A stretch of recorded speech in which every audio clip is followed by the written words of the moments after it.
Ladies and gentlemen, I present to you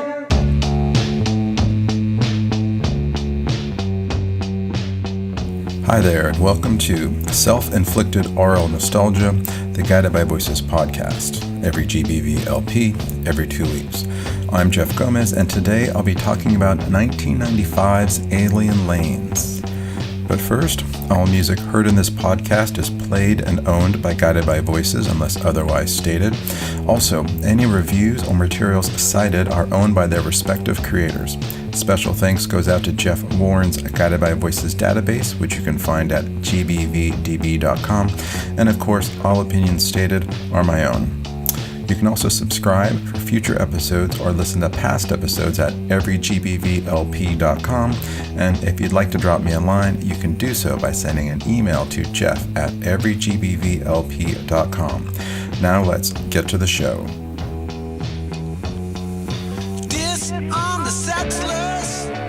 As we get to 1995 and the Guided by Voices story, the band was coming off their biggest year yet. 1994 saw Scat Records release what was widely heralded as GBV's masterpiece, B-1000. They also, due to the positive reception given to their 1993 record, Vampire and Titus, were asked to release a bunch of singles and EPs on a variety of labels, leading to a flurry of releases. The band, who once had to make up their own record companies, now had labels from all over the world wanting their songs. The band also embarked on their biggest and longest tours ever, one stint of which was as part of the still mostly popular Lollapalooza tour. They appeared along with GBV friends and fans The Breeders and the Beastie Boys, not to mention a dozen other groups such as Smashing Pumpkins, Nick Cave, Green Day, and the Flaming Lips. And while 1995 wouldn't prove quite as momentous, it still held a number of milestones for the band, the biggest of which was signing a 6-figure record deal. However, this was also the year GBV began to be caught in a bit of a backlash. The band had been written about so often and in such glowing terms that they were slowly wearing out their welcome.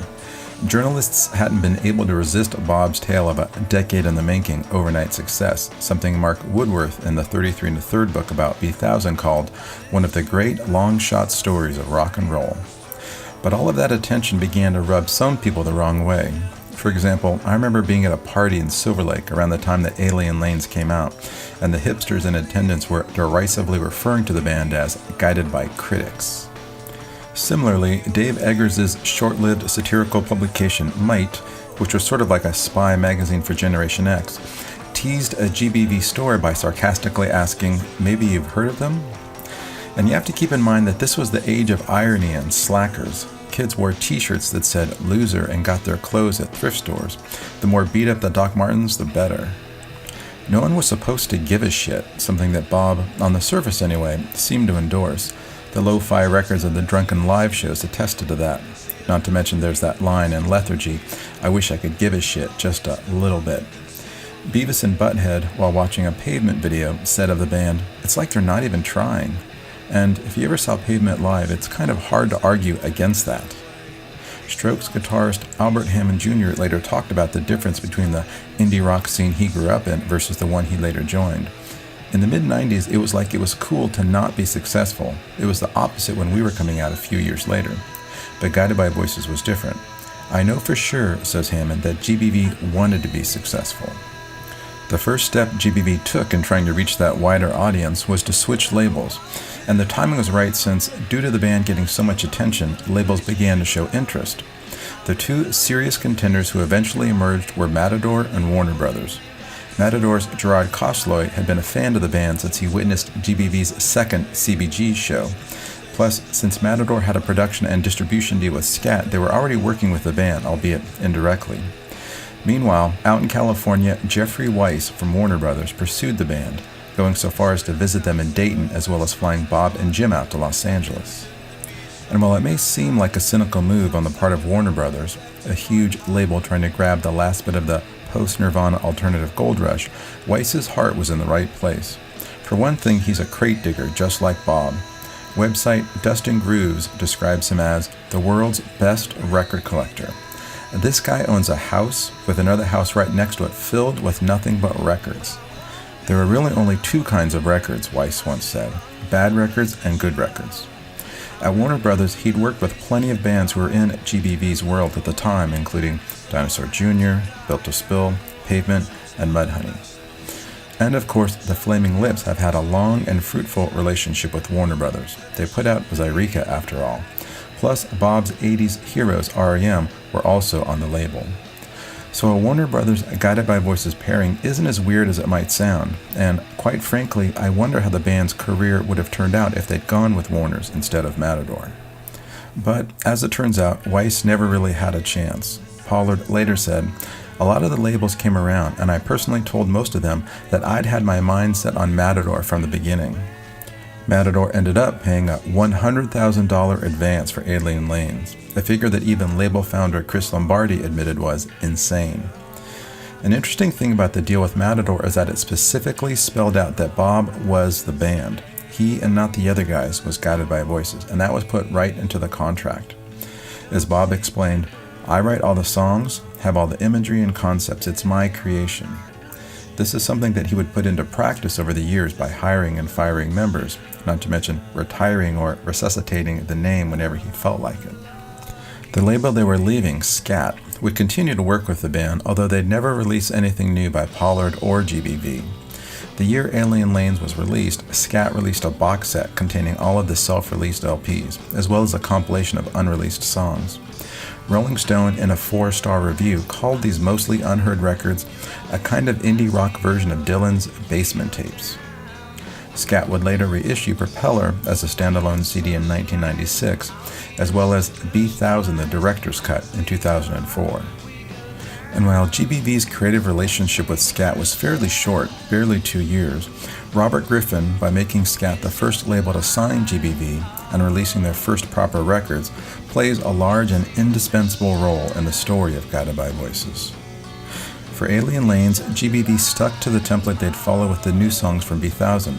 They were recorded at home, and they were recorded fast, most of the sessions happening in Toby's basement, which was listed officially in the liner notes as Collider XL. And since it's the last of their lo-fi records, even though each future release would have some aspect of basement recordings or lo-fi sound, even those recorded in big studios, let's take a look at the gear that Sprout and the band was using. The 4-track Sprout had was a Tascam Porta 1 mini studio. Tascam was the first company to produce a 4-track that recorded on standard cassette tapes. That milestone happened in 1979 with the TIAC 144 Porta Studio, which retailed for $1,100. Before this, people who recorded at home had to use unwieldy reel-to-reel machines. Once Tascam introduced the TIAC 144, other companies such as Fostex and Yamaha followed suit with 4-track cassette recorders of their own. The fact that these new machines operated on standard audio cassettes and were super simple to use meant that pretty much anybody could cheaply record themselves or their bands. This led to an explosion of musical creativity. Whereas punk taught people that anyone could be in a band and release a record, 4-tracks moved the recording studio into the bedroom, giving rise to a whole new wave of bands and labels. The 4-track that Sprout had, the Porta 1 Mini Studio, made its debut in 1984. It was the first Tascam model that could also be battery operated. Like always, when it came time to actually put the record together, it went through the usual variety of name and song choices. It was originally called Scalping the Guru, after a song from the EP Clown Prince of the Menthol Trailer. Instead, of course, the record was titled Alien Lanes, from a song off the 1993 EP The Grand Hour. An early track listing for Scalping the Guru, which is what GBV was using to shop for new labels, had 25 songs. Pretty much every song on Guru would later appear on Alien Lanes. The 5 songs that weren't on Scalping the Guru, but which eventually made their way onto Alien Lanes were I Wanna Be a Dumb Charger, Game of Pricks, The Ugly Vision, Chicken Blows, and Little Whirl. It's almost inconceivable to think of Alien Lanes without Game of Pricks. However, a few of those other songs, in my mind, don't add much to the track list, and why Bob felt the need to add yet more tracks to what was already a 25-song record almost boggles the mind. Uncut Magazine has called GBV's vision and aesthetic so heroically DIY it borders on the professionally suicidal. This is, I think, evidence of that. The producer was listed as Mr. Japan, which was really just Bob, and the engineer was listed as the Red-Nosed Driver, which was Sprout.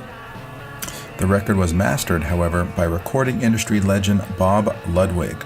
He's worked on records by seminal bands and artists such as Eric Clapton, Rush, Neil Young, and Pollard's favorites, The Who.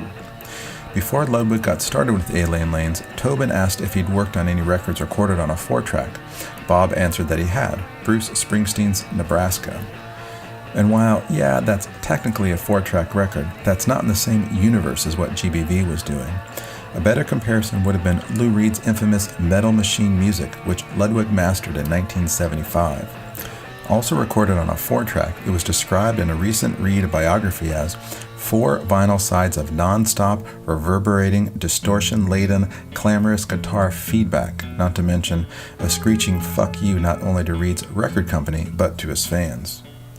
And yet Ludwig, who knew and admired avant-garde composers like Stockhausen and Xenakis, took Reed's project seriously. So I think he would have been pretty open to and intrigued by what Pollard and the guys were doing with Alien Lanes. The same as with B-1000, the single and EP that were associated with the record featured re-recorded versions of what appeared on the LP.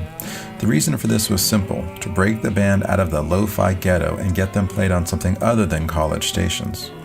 In a story that came out prior to the record's release, Billboard wrote that Motor Away was being re-recorded to help make Alien Lanes more appealing to radio. And in terms of Tiger Bomb's version of Game of Pricks, Jim Greer has said, "We were asked by the record company to re-record it as a possible single for radio play." Chris Gillespie, Matador's director of radio promotions at the time, in the same Billboard article quoted above, called the band relatively new and said, "For a lot of commercial radio stations, this is the first time that they have heard the band despite all the press." It seems like a long shot to try and sell GBV, and especially Alien Lanes, to any sort of audience beyond an indie or college rock crowd. Motor Away was re-recorded at a studio in Ohio and issued as a 7-inch. This is the version that appears on Human Amusements at hourly rates.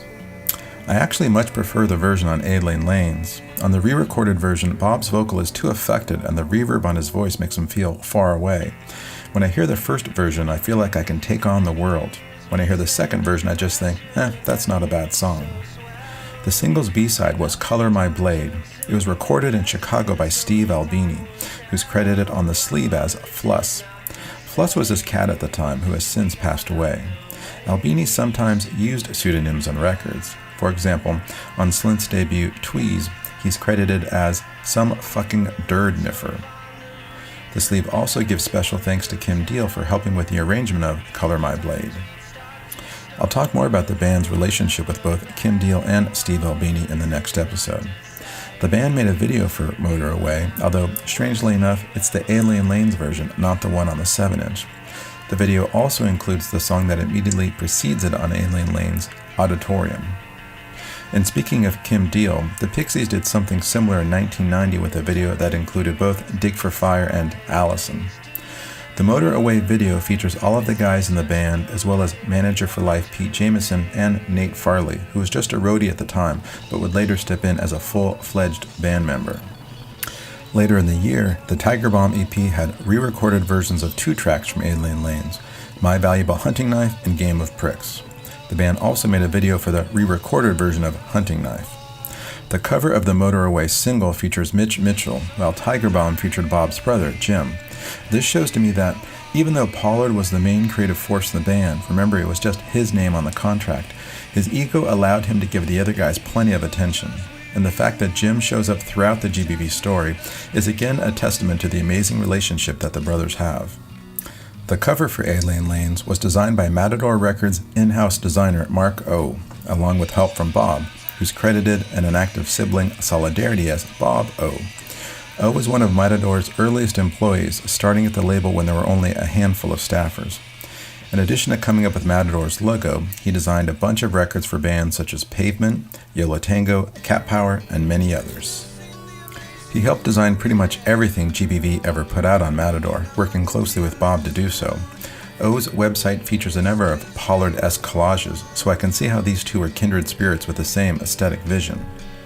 The back cover for Alien Lanes shows the band at the time, Mitch Mitchell, Kevin Fennell, Bob, Toby, and new bassist Jim Greer. They're all sitting on an old couch in what is probably Toby's basement. There's some musical equipment, drums, drumsticks, and an amp head, as well as assorted basement items like a bag of golf clubs and a tub of laundry detergent. The band has a cool and weary look, with only Greer and Mitchell looking at the camera. Bob's head is pointed up with his eyes closed, and Toby and Kevin look away with thoughtful stares. Jim Greer is of course the author of the much-loved and official GBV biography Hunting Accidents, without which, I freely admit, much of this podcast could not exist. As a writer, he's written novels, short stories, screenplays, and, of course, music criticism and journalism. He met GBV while writing about them for Spin. The idea that Greer liked the band so much after profiling them that he stayed on as a member has a wonderful cult-like aspect to it. Like how in Apocalypse Now, the first guy they sent to take out Kurtz actually switched sides and joined up with him. However, Greer was also engaged to Kim Deal at the time, so his joining the band probably wasn't so out of left field as it appears. After his brief stint with GBV, Greer went on to be in other bands, most recently as the duo Detective, who released 4 records and had a video directed by GBV fan Steven Soderbergh. The front cover for Alien Lanes features a sort of collage, with the drum from the back cover appearing on the front with a wavy, almost rainbow-like pattern over the drum head, while the background is a desert of sand dunes and dried brush. Around this is a thick border of brown, while the band's name and the album's name float around the drum in green circular print. To my eye, it's an okay cover. It looks a bit dated and 90s in a way that, say, Mag Earwig does not. The wavy lines on the drum were probably Pollard's idea, since they were also present on the work-in-progress cover for Scalping the Guru. In order to accommodate the lyrics for all 28 songs, the LP version had a gatefold sleeve, while the CD was a fold-out digipack. Once again, the reviews were mostly positive. In its April issue, Spin magazine gave the LP a 7 out of 10, writing that, "There are definitely some classic GBV stylings here," and stating that, for new fans, the chaotic 28-song Alien Lanes offers a rockier introduction than last year's B-1000. However, the review also cites the record's self-interrupting breathlessness, as well as the audio throwaways and bric-a-brac that accompany the 5 or 6 songs that are as perfect can be. Rolling Stone gave the record a 4-star review, same as B-1000, calling Alien Lanes a magnum opus of pure pop for now people. The phrase, pure pop for now people, was the name of a Nick Lowe record from 1978, a retitling of the UK version, Jesus of Cool, since, as John Lennon knows all too well, we Americans tend to get offended when pop stars compare themselves to Jesus. Alien Lanes eventually landed on Pitchfork's Best Record of the 90s at number 27.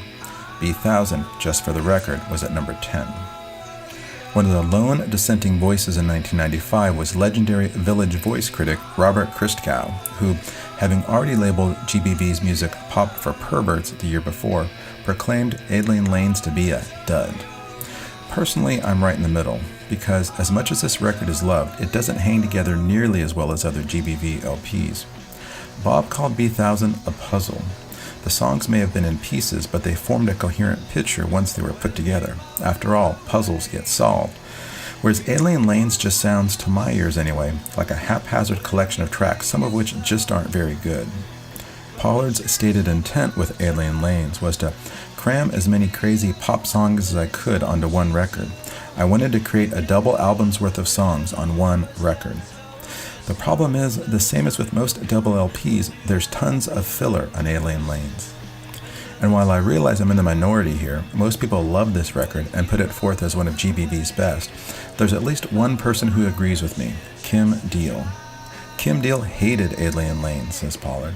She said it was just too fragmented, too short, but that was the concept. You can finish the songs, yeah, but the point is that those songs are finished. I didn't have any intention to make them any longer. That's what they were. For me, the problem isn't that the songs are short. I like plenty of short songs, by GBV or any other band. In fact, one of the things I appreciate about Bob is that he doesn't play the bullshit game of the pop song where every single time it goes verse, middle 8 break, chorus. That's a template. Writing a song like that is the same as filling out a form. And Bob knows that construction frontwards and backwards. Having been a hardcore music fan since the 60s, he knows all the pieces that go into a hit song, and when he opts not to use them, it's a conscious decision.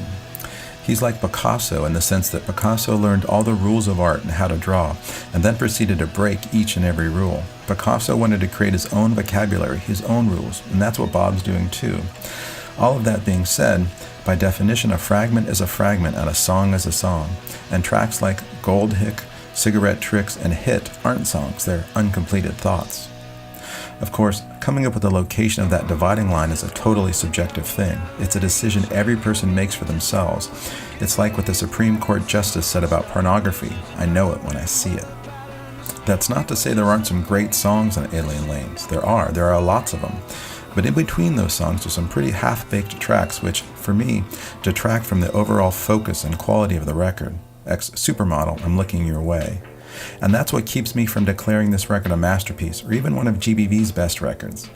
All of that being said, let's start to go through the LP more or less track by track. The record opens with a salty salute. Disarm the settlers, the new drunk drivers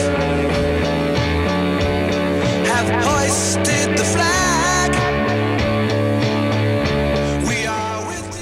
This rousing call to arms is the perfect way to start the record. With its references to proud brothers and ideas of group identity and deliverance, it's pretty much GBV's Pledge of Allegiance. The final declaration that the club is open becomes a meta comment about the record itself. It's an invitation to everything that follows, not to mention as a sly nod to the opening track of Sgt. Pepper's, which served a similar purpose. Of course, the club is open, along with the GBV chant that opened Propeller, has since entered into GBV mythology. You can even get your own The Club is Open neon sign for under $200 from a variety of online sources. Next is Evil Speakers.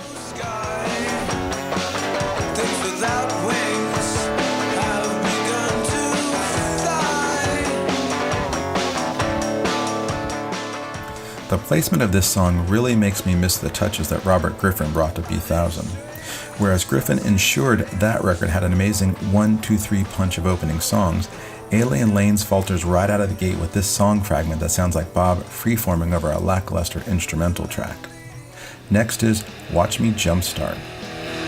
Watch me jumpstart as the old skinners wheel. See an opening and bust into the field. Hidden longings no longer concealed. This is another great song in the mold of heroic mission statement songs like Over the Neptune, Mesh Gear Fox. Pollard here promising to bulldoze every bulldozer away.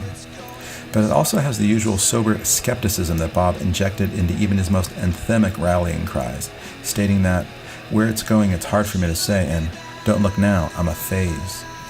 In the end, no matter how white-hot he might be, Pollard can only be himself, writing, I can't pretend to be something I'm not. The song also provided the title for Banks Tarver's film of the same name, which was available separately and as part of the Hardcore UFOs box set. Tarver's brother Clay was in the band Chavez, which was started by early GBV fan Matt Sweeney. The documentary started as a film school project for Tarver, who was around the same age of the guys when the movie was made. Tarver attended Harvard for undergrad and went to Berkeley for law school. After working as a civil rights attorney in Texas, he attended film school at Stanford. He later went to work for MTV and now has his own production company based out of New York called Left Right. Fourth song is They're Not Witches.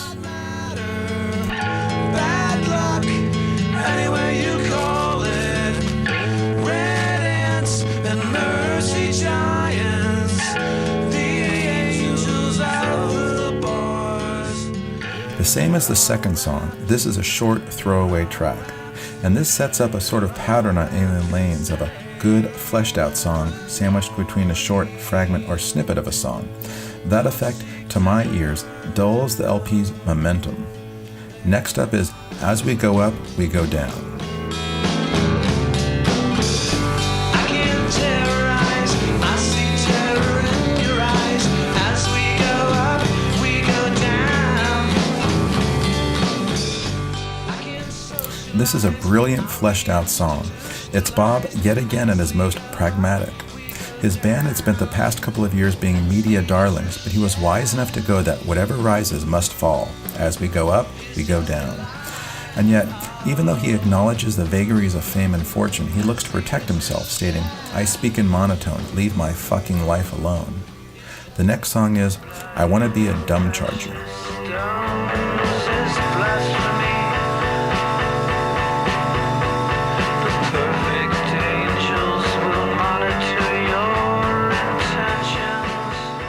This song doesn't do much for me, and the line, "Temptation creeps to you like rapists in the night," seems needlessly shocking. And for the record, a dumb charger is a device used to recharge dumb batteries being ones that have no internal electronic circuitry. This versus smart batteries, which have an internal chip which communicate with a smart charger. Next is Game of Pricks.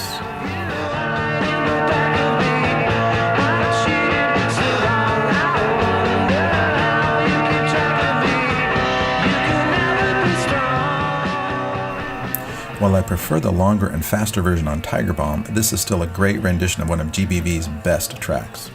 Pretty much everything about this song is perfect. It's a rocking tune with great lyrics, and Bob sings it perfectly. The line here, "I've entered the game of pricks with knives in the back of me," reminds me of the Morrissey line, "I've been stabbed in the back so many times I don't have any skin." And yet, for as serious and heavy as the song is, it's a joy to listen to and always a raucous favorite when they play it live. Next is The Ugly Vision.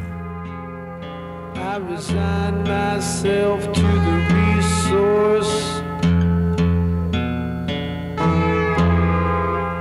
that is unless I can't go out. This is a slow song that I like a lot. It has some subtle piano in addition to acoustic guitar.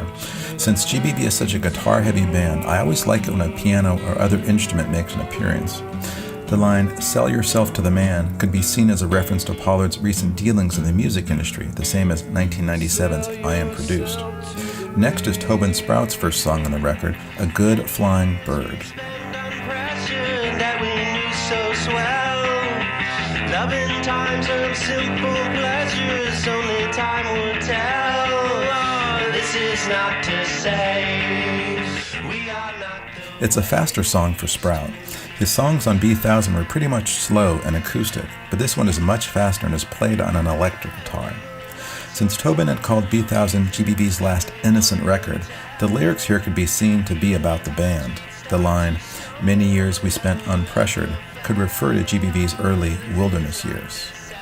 And yet, as isolated as the band was, and no matter how many wrong or weird decisions they may have made, they never gave up. Sprout reflects on this, writing, "We were not so fond of reason, everyone could tell. Even times we'd start to stumble, but we never ever fell." Bob's written a bunch of songs in this vein, but it's cool to hear these sentiments from Toby as well. And of course, the repeated cries of "yeah, yeah" at the end are reminiscent of "She Loves You" by the Beatles. The next three songs, "Cigarette Tricks," "Pimple Zoo," and "Big Chief Chinese Restaurant," are emblematic with the problem I have with Alien Lanes. They're all short songs, but that's not the problem. The problem is that they're not very good and they sort of get in the way of what could have been a run of totally amazing songs. Like, imagine if the record went, "A Salty Salute," "Watch Me Jumpstart," "As We Go Up We Go Down," "Game of Pricks," "A Good Flying Bird," "Closer You Are," and then "Motor Away." Bam, side one. 7 songs instead of 15. It's a fantasy, I know, but I can't help it. Finally, we come to "Closer You Are."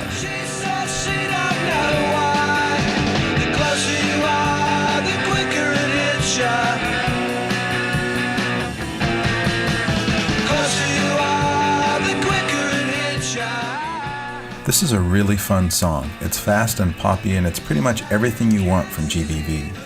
The opening line of "Chain smoke rings like a vapor snake kiss" is pretty much perfect. There's also a reference to being stoned at the Alamo tonight. That's such a great image that you just know that someone would use it as a band name, which of course someone has. There's an Ohio band called Stoned at the Alamo. It seems to be a side project of a more official band named Seven Hills Stomp. The guys came up with the new name while on a road trip and listening to Alien Lanes, which is exactly how those kinds of things happen. And of course, as everyone knows, there's no basement at the Alamo, so don't even ask. Next is Auditorium.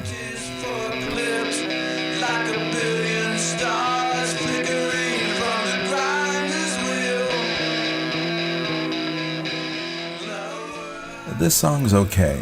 The lyrics at the beginning are surreal and a lot of fun, Bob spitting out, post-punk X-Man parked his forklift like a billion stars flickering from the grinder's wheel. But there's not much of a tune, and Pollard's singing seems totally unconnected to the music in the background. Thankfully, it only lasts a minute, and then we're into Motor Away. When you motor away beyond the once red lips, when you free yourself from the chance of a lifetime, you can be. It is, quite simply, one of the best songs on this or any other GBV record. As Bob says, it's another one of those fuck you songs. In it, he talks about belittling every little voice that told you so, and finally just getting in a car and getting the hell out of there. He obviously still had a lot of anger and resentment left over from the years when his family didn't believe in him. But it's not just about the past, it's about the present, too. Bob reminding himself what's at stake and what kind of opportunity the band's been given, writing, "You can't lie to yourself that it's the chance of a lifetime." It's a truly great song, and one of the most inspiring and anthemic ones Pollard's ever written. As I said before, it doesn't lose anything by being in this 4-track basement version. The song's actually been recorded a bunch of times. The Guided by Voices database shows 4 different demo versions, one of which was released on Suitcase number 4. It's also amazing to me as I dig into the lyrics and meanings of GBV songs to find that so many make sense and revolve around core themes. I don't think Bob gets enough credit for the lyrical content of his songs. Everyone knows that he's great at melody, but most people generalize his lyrics to be just surreal or related to fantasy in some way. The fact that he's wearing a wizard's outfit on the cover of the band's Best Of certainly doesn't help things. In fact, there's a pretty funny clip on YouTube of Tim Heidecker parodying Bob and making up nonsensical lyrics and singing them in a spot-on faux English accent like "Wizards clashing on the trees," "Breakneck speed of shadow light," "The Bubble Man from Tin For a Reason," and so on. But I think that's reductive, if not just bullshit. Bob's almost always singing about something. You just have to dig a little to find out what it is. Side 2 opens with the short song "Hit" before going into "My Valuable Hunting Knife." I want to start a new life with my valuable hunting knife. She will shine like a new girl, and I want to shout out our love to the world. Hit it. This is a really good song, although unlike Motor Away, I prefer the re-recorded version from the Tiger Bomb EP. But even in this primitive form, it's a lot of fun. However, I have to admit, I don't know if the valuable hunting knife being referenced is a metaphor or allusion, or if Pollard just really, really likes this knife.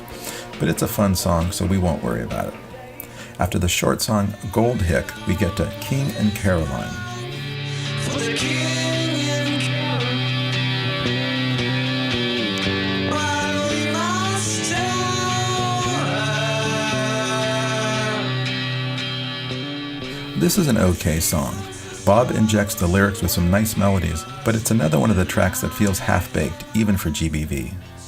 The next song is Striped White Jets. And through stained glass ceilings, This is a good song that shows how heavy you can be on a 4-track in a basement. It's another song about aviation, which Pollard has chalked up to being from Dayton, the birthplace of aviation. The song was later covered by Cobra Verde and came out on both the 7-inch and on the Blatant Doom Trip tribute record. I'll of course talk more about them when we get to 1997's Mag Earwig. Next is Ex Supermodel.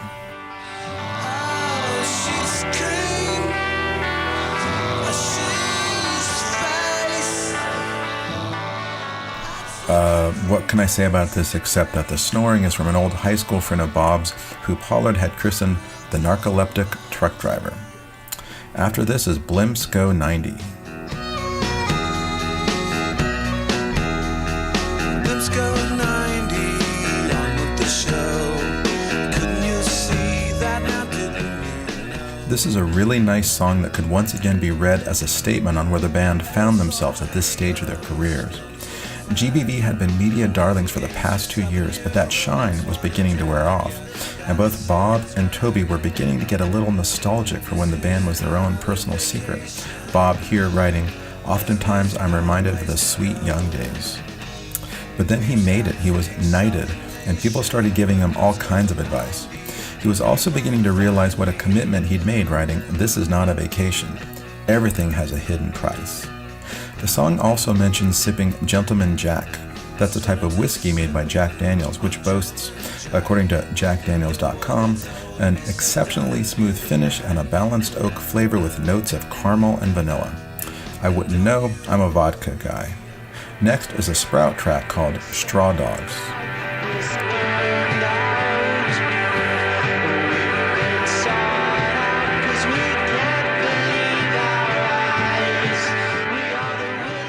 This is a super lo-fi song that goes back to the sandpaper sound of Vampire on Titus. I'm not sure if the title is a reference to Sam Peckinpah's 1971 film Straw Dogs. The lyrics don't directly reference it, but the lines, "We've been sent in, defending the one thing because it's our duty," are somewhat reminiscent of the film's plot. The next song is Chicken Blows. Chicken blows, I suppose.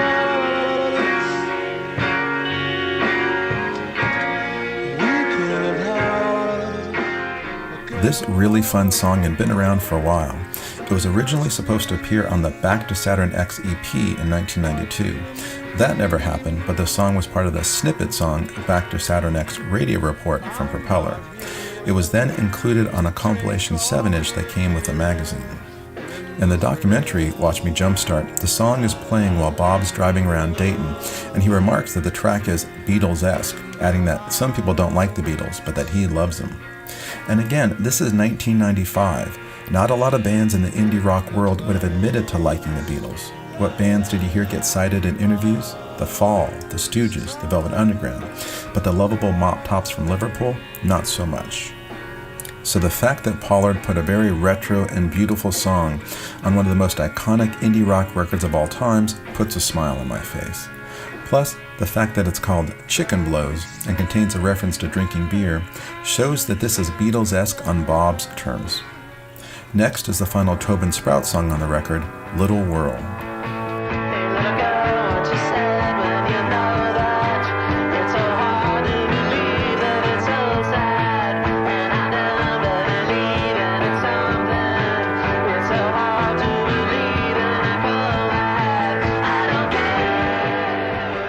It's another fast, electric song from Tobin. It's almost punk rock with Sprout screaming over and over again that he doesn't care. It was one of the songs not originally part of Scalping the Guru. Okay, we start heading into the home stretch with third song from the end, My Son Cool.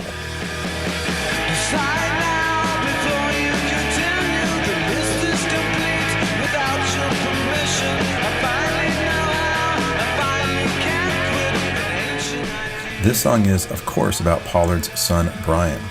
Bob would write a song for his daughter, Your Name is Wild, on next year's Under the Bushes, Under the Stars. And while it's not exactly Cat Stevens' father and son, it's touching that Pollard refers to his son as my love. The theme seems to be the independence that all kids must achieve when they mature.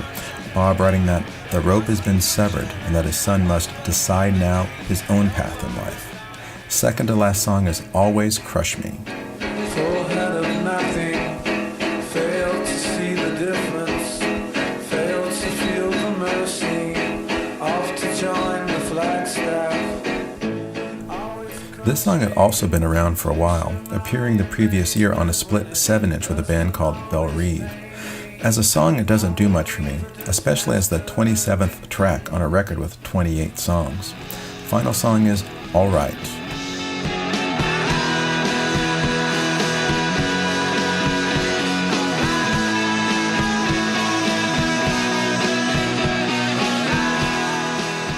Only Bob would make the last song of a 28-song record the longest.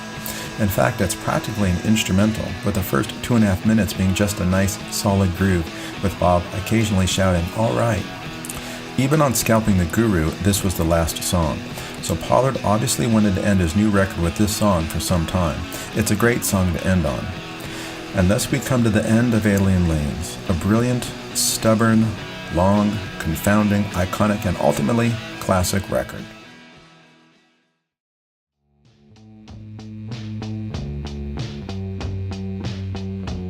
Okay, that's it for the show.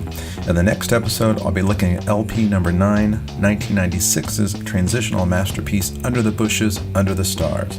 The record says hello to half a dozen GBB classics and goodbye to the so-called classic lineup. See you in 2 weeks. Until then, subscribe to the show, leave a review, and God bless the Monument Club. Dis on the settlers, the new drunk drivers have hoisted